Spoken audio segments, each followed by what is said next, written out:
እሱ ወደ ሀብታሞች ተራሰ ወረት ይዟል መስመሪያው ስለዚህ የስራ ሂንት ስለነገራችን ላይ ማለት ነው።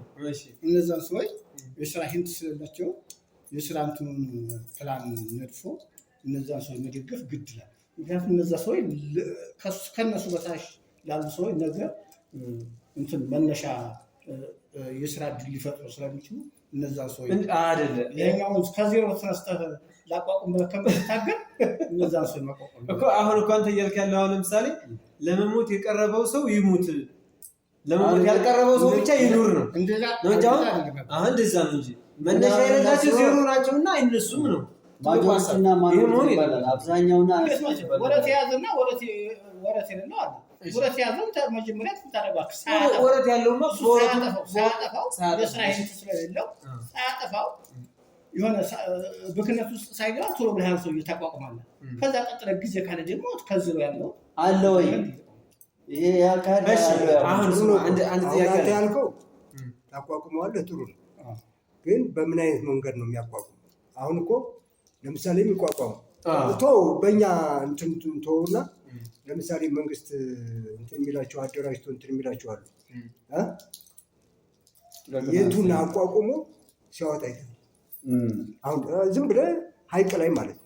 አሁን ለምሳሌ አነስተኛና ጥቃቅን ምናምን ብሎ በጣም ብዙ ማህበራቶች አሉ። ከነዛ ማህበራቶች ለምሳሌ ብለህ እከሌን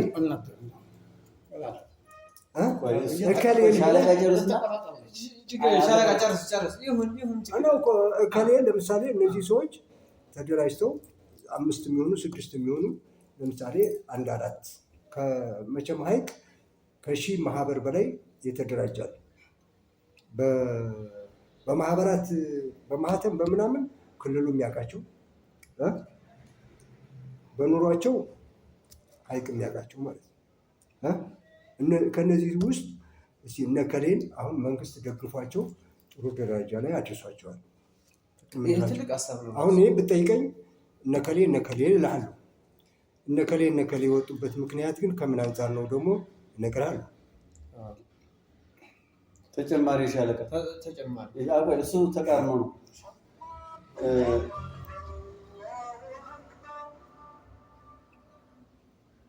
የሻለቃ ተጨማሪ ምንድነው? አሁን የሻለቃ ሀሳብ የሚጋራው ነው። ምክንያቱም ከመንግስት እንኳን ድረው ጋር ስታየው ጥቃቅናንስ የሚባለው ጅማሮና ይስሙላው አለ። ያ እንዴት ነው እንዲህ ለድሃ አደራጅ የሰራው ለማለት ካልሆነ በስተቀር መስመር የያዘ እስከ መጨረሻው ድጋፍ ያለው አይደለም። አሁን በትንሽ ገንዘብ ይነሳል። ወለዱ ኦቨር ነው። የሚያገኛት ትርፍ ራሱ እንኳን ለራሱ ለወለድ ለሚከፍለው ራሱ አይሆንም። ግን ለግለሰብ የሚያበድረው ከፍተኛ ነው፣ የሚያገኘው ከፍተኛ ነው እና ሀብታም ተኮር ነው። አሁን ባለንበት ሁኔታ ላይ አሁን የድሬዳዋው ከንቲባ ባለፈው በአሁኑ ሰዓት ከድር ጆሃር በአሁኑ ሰዓት ባለንበት ሁኔታ ሰው ሀብታም መሆን አይችልም ኢላው ካልሰረቀ ካላምታታ በስተቀር ብሏል። እውነት ነው። አበትን በሚሊዮን ብትንቀሳቀስ መንግስት በሚሊዮን ግብር ያመጣብሃል አለ። ስለዚህ ያንን አምታተህ ካላለፍ በአሁኑ ሰዓት ወይም ከድሮው ከአባቶቻችን በፊት ባለ ንብረት በመጣ ውርስ ገንዘብ ካልሆነ በስተቀር አሁን ሰው ሀብታም ከሆነ ጀርባው ከተጠና ጉዳይ አለው ብሎ ይሄን እንዴት አይቀላችሁ? ውሸት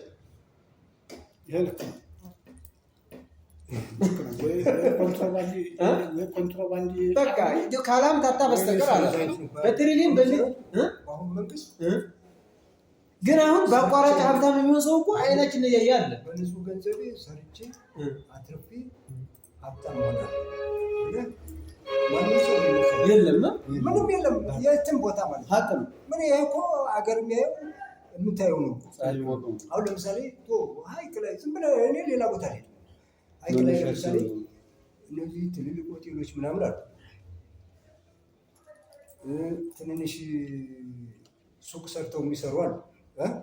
ማነው ግብር የሚበዛው? ትንሾቹ። ትልልቆቹ ለምን ግብር አይበዛባቸው? ስለሚሰሩ ትንሹን ለመጣል እውነቴን እኮ ነው። እነዛ አሁን እነዚያ ሁል ጊዜ ፍየል እንደጎተቱ እነሱ እንዳበሉ እነሱ እንዳጠጡ ነው የሚኖሩት። እነዚያ ግን አንድ ቀን ስለ ግብር ጫና ደርሶባቸዋል። ስለ ግብር ጫና ደርሶበት የማውቀው እኔ ማለት እንትን አብይ ዮሴፍ ብቻ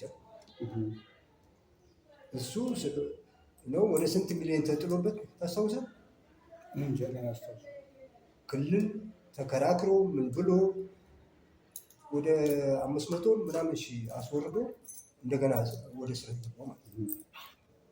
በስንት ክርክር ማለት ነው። ሁለተኛ እንትና እቺ ማለት ነው እንትና ሚስት ቤቷን ሽጣ ይጨርሳል። ያ አደም ጀማል እሷም እንደዚሁ የሀገር ግብር ተጥሎባት ስንት አልቅሳ እንትኖቹ ረድተዋት ትልልቆቹ እነዚህ ሀብታም ምናምን ወደዚያ ደረጃ የገቡ ማለት እንጂ አሁን ከትልቁ ትንሹ ነው ጫና እንትን ራሱ የታችኛው አካል ራሱ ቢኮርኩም ትንሹ ነው። ትልልቁን ማም ብሎ ይነካል። እቺ አሁን ከጫና በተነሳ ነገር ማለት ነው። አሁን ቅድም እዚህ ተቋቁሞ ተደራጅቶ ወጥቶ ራሱ የተለወጠ ፕላስ እንደገና ሰው ይዞ የወጣ ሰው ማን ነው ያልኩ ለዚህ ነው።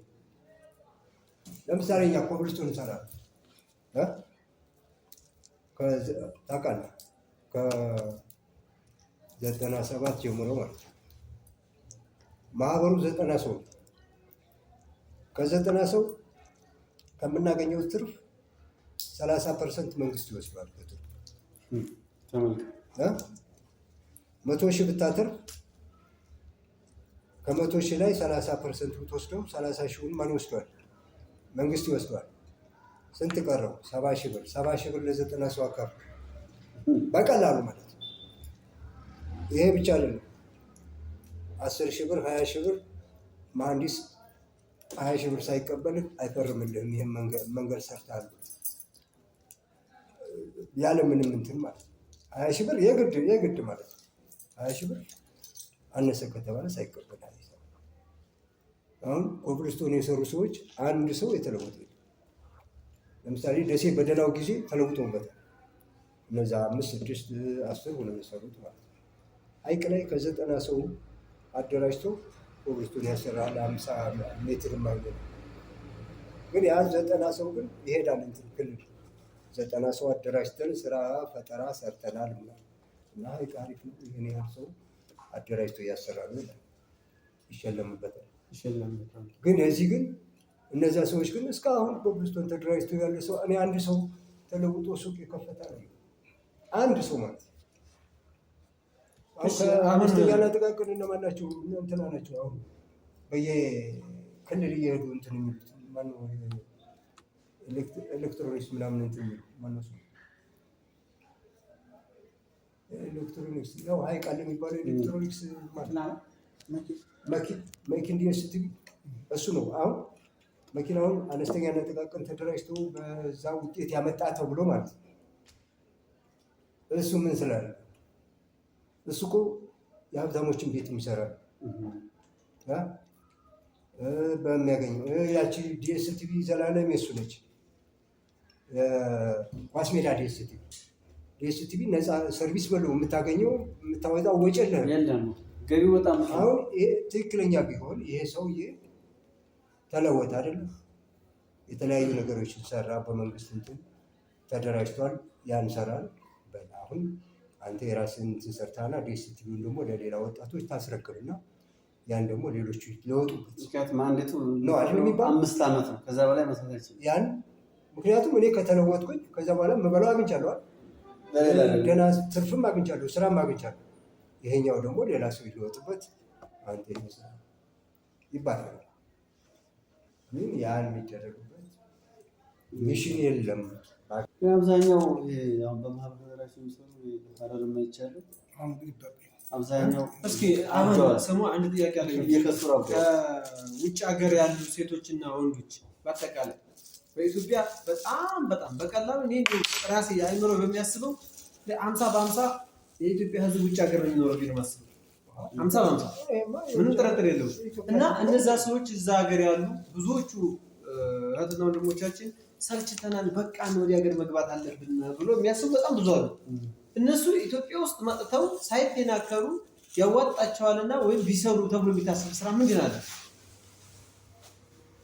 ይሄ እንግዲህ ቢዝነስ ፕላን ያስፈልጋል እኮ ቢዝነስና ኑሯቸው ቢዝነስ ፕላን ማለት በኢትዮጵያ ያዋጭነት እነሱ የሚያዋጣቸው ስራ አሁን እነሱ ደህና ካፒታል ምናምን ካላቸው ደህና ገንዘብ ካላቸው ተደራጅቶ መስራት ይችላል።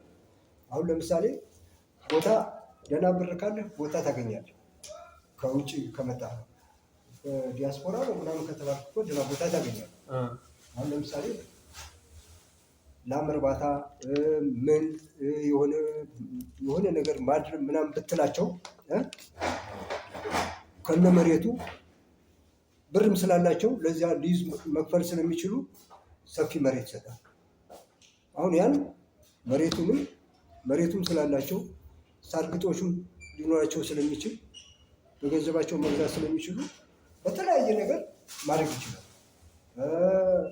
የተለያየ ኢንቨስት ማድረግ ይችላሉ ገንዘብ ካላቸው ማለት ነው። እነሱ ደግሞ መንግስትም ደግሞ እንደዚህ አይነት ነገር አሁን እንዳልኩ ስም ያስፈልገዋል።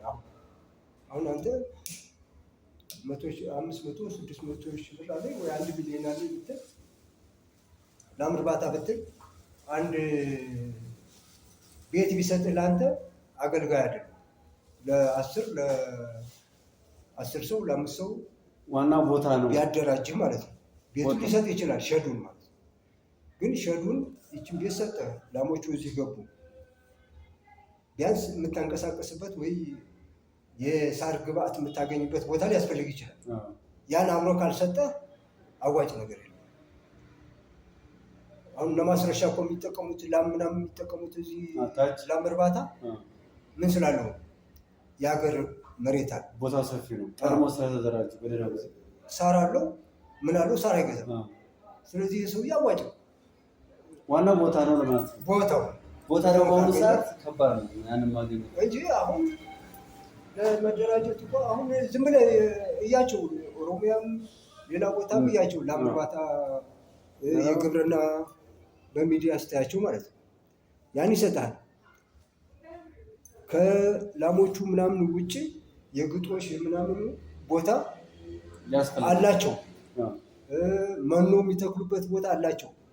ያን ሁሉ ነው የሚያሳይበት ቴሌቪዥን። ያሁን አዋጭ ምክንያቱም አትገዛም። ካልገዛ ያን አልምተህ ምን ብለህ መስራት ትችላለህ። ኪራይ ከሌለብህ እና ችግር የለውም። ኪራዩንም ብትከፍል ግብሩንም ብትከፍል ትወጣዋለህ። ሌላ ወጪ የለብህም። ግብርማ መክፈል የግድ ታገኛለህ። በቅናሽ የሚሆን በነፃ የተወሰነ ግብርማ የግድ መክፈል አለብህ። የመንግስት ግብር ደግሞ በግብርና ምር ከተሰማራ መንግስትም ቢያንስ አሁን እሺ ይህን ለመስራት እንጂ በቀላሉ አንድ ሰው ከሳውዲ አረቢያ መጥቶ የሆነ ከብት እርባታ ሰርቼ ለወጣለሁ ብሎ ቢያስብ ቢያንስ እስከ ስንት ቢኖረው ለዚህ ስራ መሳተፍ ይችላል? ምንድን ብር ከዛ መጥቶ አንድ 2 ሚሊዮን ምናምን ካለው 2 ሚሊዮን ምናምን ካለው በደንብ አድርጎ መሳተፍ። ለምን ቦታውን ግዢ ይገዛዋል። አሁን ለምሳሌ ታች እኮ ጎራሜዳ አይተህ ከሆነ ፋብሪካ ምናምን ብሎ ይገዛው መሬት ማለት ነው። ግንባታ ገነባና ቤቱ ሲፈርስ ተወው ሰውዬው። አሁን ዝም ብሎ ቁጭ ብሏል። የሀገር ከብት ያደልባል። አሁን ሳሩን ስንት ይሸጡታል? 60 70 ምናምን ሺህ ብር ይሸጣል። ዝም ብሎ ሳሩ ዝም ብሎ ይሸጣል። ስንት ዓመት ነው? አሁን እዛ እንዴት ፋብሪካ ያለበት አሁን ፋብሪካ እየሰራ ነው ያለው መሬት። አሁን ሌላ ነገር ግብአት ቢጠቀምበት ራሱ ከብት እርባታ ቢጨምርበት ራሱ በግ እርባታ ቢጨምርበት መሬቱ ያለ ምንም እንትን አዋጭ ነው። ቦታው ነው ገዝቶታል። በሊዝ ነው የሚገዛው። በሊዝ ስትገዛ ደግሞ ቀላል እንትን አለ። ደግሞ ከሳውዲ አረቢያ መጥቻለሁ ምናምን ካለ ያው የሳውዲ አረቢያ ተመላሽ ስለሆነ ይቀበለዋል ሰው፣ መንግስትም ይቀበለዋል። እንደ ተፈናቃይ ስለሚያዝ ማለት ነው። እንደ ተፈናቃይ ስለሚያዝ ለስምም ይቀበላል፣ ታገኛበታል። እና በዛ እንደዚህ አይነት ግብአት ካለ በጣም አዋጭ ነው። ሻለቃ ሳለ በደግፍ እና ለማበረታታት ትልቁ ነገር አሁን ሻለቃ ትኩረት የሰጠው የሚጋራው የምደግፈው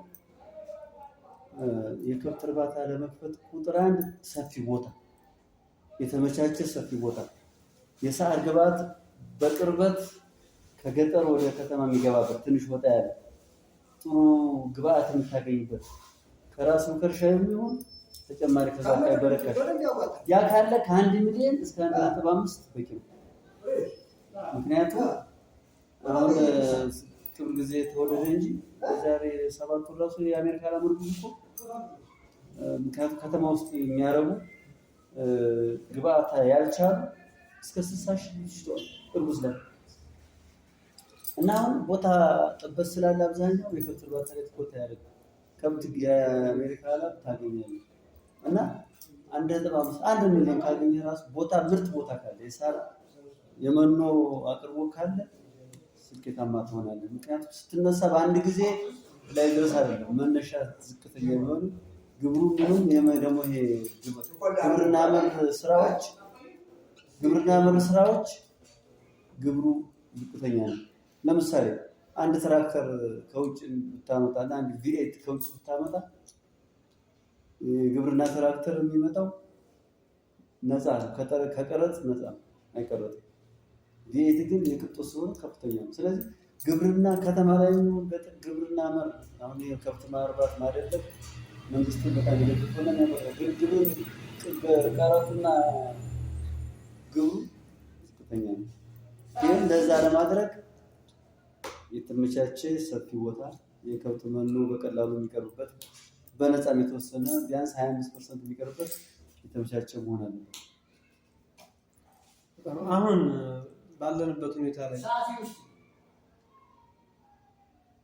20 ጉዳይ ለ10 10 ጉዳይ በለው ሩብ ጉዳይ እና አሁን ባለንበት ሁኔታ ላይ የዋጋ ጭማሪ ሁሉም ቦታ ላይ ዋጋ ጭማሪ አሳይቷል። ቤንዚንን በማስመልከት ማለት ነው። ሁሉንም ነገር ስትጠይቅ በፊት ካለው ዋጋ የግማሽ በላይ የሄደ ዋጋ ጭማሪ አለ። ያን በመመልከት ሰው ሀገሩ ወጥቶ ወደ ሀገር ለመመለስ ብዙ ሞራል የለውም። የኑሮ ውድነቱ በአንድ ነገር በቃ ብዙ ያስኩ መስሎት በአንድ ነገር ያንን የያዘውን ገንዘብ ሲያጠፋ ወደ ሀገሩ ላለመግባት ብዙ የወሰነ ሰው አለ። ከኔ ጭምርት አንዳንድ ነገር በኢትዮጵያ ላይ ማለት ነው የሆነ አንዳንድ ነገር አይና አይምሮዬን ከውጭ ሀገር ጋር አያይዤ ሳስበው ማለት ነው በጣም ያስጠላኛል። እንግዲህ 2 ሊትር ውሃ 80 ብር የገባበት ሰዓት ማለት ነው። ከፍተኛ ተብሎ 2 ሊትር 20 ብር ነበር የተፈጥሮ ውሃ የዚህን ያህል የሚሸጥበት ሀገር እንግዲህ ኢትዮጵያ ነውና ብዙዎቹ እህቶቻችን ወደ ኢትዮጵያ ለመንጣት በጣም አቀበት የሆነባቸው ነገር አለ። ትክክል ናቸው። ምክንያቱም አንደኛ የውጮች እና የኛ የመንግስት አስተዳደራቸውን የኢኮኖሚ አቀራረባቸው የተለያየ ነው። የውጭ ኮንዶም ምግብ ነክ በተለያየ አረብ ነኮች ምግብ መንግስታቸው ነው በውድ ይገዛል፣ በርካሽ ይሸጣል። ለዜጋቸው የተመጣጠነ ምግብ እንዲመገብ ያደርጋል። የኛ እኮ የተመጣጠነ ምግብ አይደለም የሚቀርብልን። የኛ እኮ ከቤት የተመጣጠነ ምግብ ብታዘጋጅ ራሱ የተመጣጠነው ምግብ ግማሽ ወደ እኔ አምጣ የሚል መንግስት ሆናለን። አዎ የተመጣጠነ መንግስታችን ማለት ነው። ማንኛውም መንግስት በኢትዮጵያ እንግዲህ በኔርቢ መንግስቱ ኃይለማርያም ኢህአዴግ እንግዲህ 3 መንግስት አይቻል 4 መንግስት አይቻል። በአራቱም መንግስት እንደውም የተሻለ ቁጥጥር የገበያ ቁጥጥር የነበረው በመለስ ዜናዊ ጊዜ ነበር፣ በኢህአዴግ ዘመነ መንግስት ነበር። በዛን ሰዓት የገበያ ቁጥጥር በተቻለ መጠን ቁጥጥር ያደርጋል። አሁን እኮ እየተጎዳ ያለው ቀጥታ ድሃው ማህበረሰብ ነው። ሀብታም ቢወደድ ባይወደድ ምንም ችግር የለውም። የመንግስት ባለስልጣናት ቢወደድ ባይወደድ ችግር የለባቸውም። እና አሁን መንግስት መቆጣጠር ያቃተው የገበያውን እንቅስቃሴ ነው። ቁጥጥር ጥረት አለ፣ ግን እታች ያለው የተሰከሰከ የመንግስት ባለስልጣን ለምሳሌ ትንሿ ከመንገድ ትራንስፖርት ተነስቶ የ120 ኪሎ ሜትር መንገድ 1000 ብር ገብቷል። ትራፊክ ፖሊስ እና መንገድ ትራንስፖርት ይቆጣጠራሉ። ግን የሚቆጣጠሩት ጊዜ እንዲቴክ ነው፣ ሰጥቶ መቀበል ማለት ያን በስልጣኑ ያገለግለዋል፣ ብር ይቀበላል። ያሳልፈዋል። ይሄ ችግር አለ። እስከታይ ድረስ ግን መንግስት የራሱን መረጃ በማዋቀር የተሻለ ቁጥጥር ቢያደርግ ኑሮ ውድነቱ ይቀንሳል። የበለጠ ከውጭ መጥተው ኢንቨስት ያደርጋሉ። ኢትዮጵያ ታድግ ነበር እንጂ ቅድም እንዳልከው ብዙ ኢትዮጵያውያን አሉ ውጭ ላይ 50 ሚሊዮን ይዞ ባይመጣ 1 ሚሊዮን ይዞ የማይመጣ ዜጋ አይኖርም። 500 ይዞ ይመጣስ ያቺ ትልቅ ቫልዩ አላት፣ ትሰራለች። ግን የመንግስት ቁጥጥር አሁን መንግስት ሊቆጣጠር እያለ ያለው ፖለቲካውን ብቻ ነው። ፖለቲካውን ግን መቆጣጠር የሚችለው ምንድን ነው? ገበያን በማስተካከል ድሃው በልቶ ወጥቶ ገብቶ በልቶ የተሻለ ምግብ በልቶ ሲያድር ነው። አሁን እኮ ሽሮ ለመብላት ራሱ በጣም ችግር ነው ያለው። ሽሮ እኮ በጣም ከስጋ በላይ ወደደችው እና ይሄ ምንድነው የመንግስት ችግር ነው እንጂ ውጭ ያሉ ዜጎቻችን በሰው ሀገር የተቃጠሉ የሚገርም ነገር ማለት ነው። በሳውዲ አረቢያም ሆነው በውጭ ሀገር ያሉ እንግዲህ በተለይ አረቡ ሀገር ላይ ያሉት የኢትዮጵያ ልጆች በየሰፈራቸው ትልቅ ልማት እየሰሩ ነው ያሉት። በጣም ትልቅ ልማት በየሰፈሩ ስንግልና ምሳሌ ብንወስድ የሆነ እኛ ሰፈር ላይ ውሃ ተቋርጦ ውሃ መንግስት ዘርግቶ ተቋርጦ ለብዙ ዓመታት ተዘግቶ ከርሟል።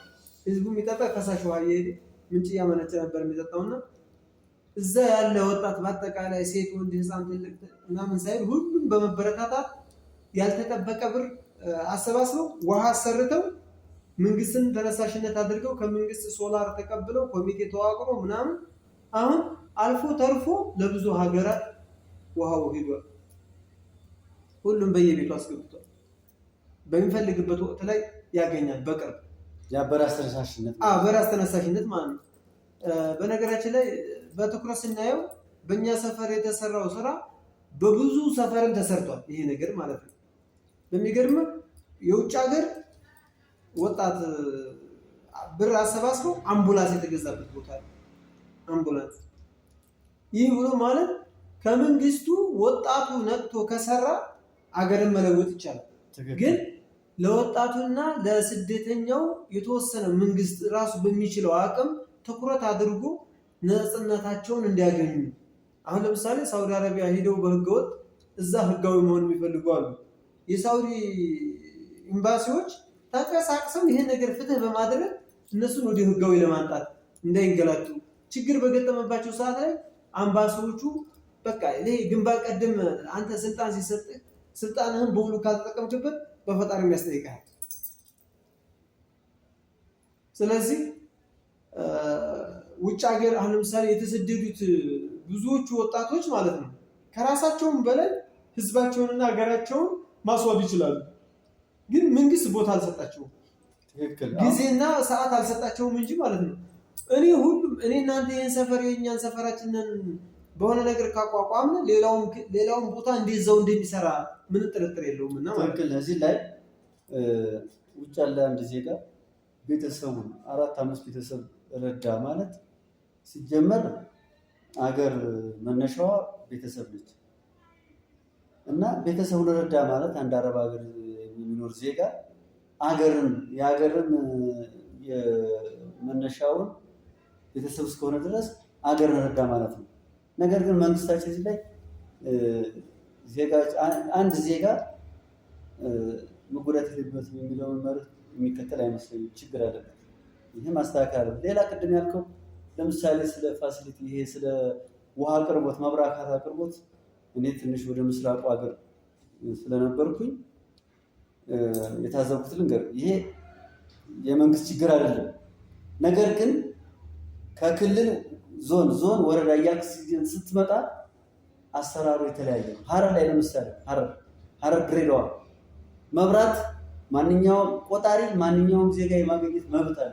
ቤት ይኑርም አይኑርም ያንን ከፖል 3 ፖል ላይ ለማምጣት በትንሽ ብር ነው፣ በመንግስት ወጪ ነው ፖሉ ሲጀመር ነው።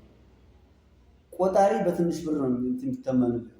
እዚህ ግን የታዘብኩት በተለይ ስፔሻሊ ሀይቅ ወሎ ከተማ ሀይቅ ላይ አንድ ቆጣሪ ለማስገባት የ10 ፖል ይቀበላል። እንደገና ደግሞ የቆፋር ይለዋል፣ የሰራተኛ ይለዋል። ያ እኮ መንግስት ነው መሸፈን ያለበት።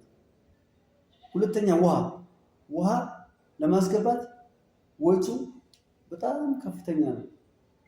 በቃ የብዙ ዓመት ድምር በቃ የማይታመን ሌላ ክልል ላይ ለምሳሌ 50 ሜትር ላይ ለማምጣት እና እዚህ ክልል ላይ ወሎ ላይ ለምሳሌ ሀይቅ ላይ 500 ሜትር ሀይቅ ላይ ሀረር 5 ሜትር 500 ሜትር ላይ ሀይቅ ላይ ግን 5 ሜትር ላይ ዋጋው እኩል ነው። ምክንያቱም እዚህ በጣም ኃይለኛ የሆነ ብዝበዛ ነው። ዜጋን መበዝበዝ መብራት እኮ መብት ነው። ውሃ መብት ነው። መንግስት እንደውም በዚህ ጉዳይ ባለፈው ጠቅላይ ሚኒስትር አብይ ሲናገር ገጠር በጣም ያለው ገጠር ላይ ራሱ ሶላር ለመትከል እቅድ አለ። ይሄ በጣም አሪፍ ነው። ሰው የሚያስብል መብራት ራሱ አሁን ገጠር በሌላ ሀገር ብትሄድ መብራት እዚህ ከዚህ ሀይቅና ወልዲያ ገጠር ድረስ ገብቷል መብራት። እዚህ ግን ከተማ ራሱ መብራት ለማስገባት አንተ ቤት ለማስገባት ራሱ ፈተና ሆኖብሃል። ገንዘብ ይዘህ ራሱ ተደራጅተህ እዛ ግን መንግስት ራሱ አሁን ክልል ወረዳው የገጠር ወዳሙ የከተማው መብራት ለማስገባት ይሻላል። ከዚህ ሀይቅ ላይ ግን ችግር አለ። ይሄ ምንድነው? አሁን አብዛኛውን ነገር ወደ መንግስትም መቆለል ተገቢ አይደለም። መንግስት ችግሩን መሰረት እስከታች ድረስ ቁጥጥር አለማድረግ የራሱን ኢንተለጀንሲ አለማሰማራት ነው እንጂ በየቢሮው ብገባ በየቢሮው ተመሳስሎ ማህበረሰቡ መረጃ ቢገባ ብዙ ሰው ይገኛል። ብዙም እርምጃ የሚወሰድባቸዋል። መንግስት ግን ይሄን ይፈራል። ወርዶታች ያሉትን መቆጣጠር በቃ አትንካኝ አይነት አካባቢ ነው። ይሄ ደግሞ አገርና ያለማ ሀገር እንደው ወደ አዘቅት ነው የሚለው። ምክንያቱም ሙሰኛ እየበዛ ደሃ እየተበዘበዘ ነው ያለው። አሁን በትራንስፖርት ሁሉም ኑሮ ጨምሯል። ሁሉም አንድ ክብሪት አሁን ከ3 ብር 10 ብር ገብቷል። ለምን ትራንስፖርት ጨመረ ይላሉ። ትራንስፖርት